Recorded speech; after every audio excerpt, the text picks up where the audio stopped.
Hey guys, today I'll show you how you can add bills to Xero using Hubdoc, so let's get started.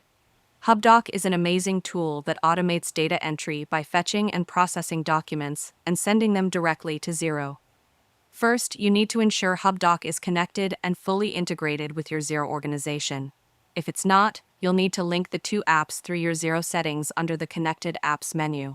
Next, you must upload the bill document to Hubdoc. This can be done easily by emailing the PDF to your unique Hubdoc email address, uploading it via the mobile app, or by using Hubdoc's automated fetch connections if the bill is from a recognized supplier.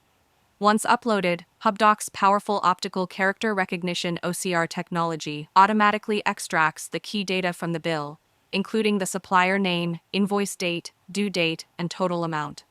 Now, inside the Hubdoc document view, you need to review and publish the bill. Ensure the extracted data is accurate. Select the correct supplier contact from your Xero list. Choose the appropriate account code or expense category, and verify the tax rate. Finally, click the Publish button. Hubdoc instantly sends the document and the extracted data to Xero, where it appears directly in your Bills to Pay screen under the Draft tab, ready for final approval and payment. And that's it. If you found this video helpful, consider giving it a like and subscribe.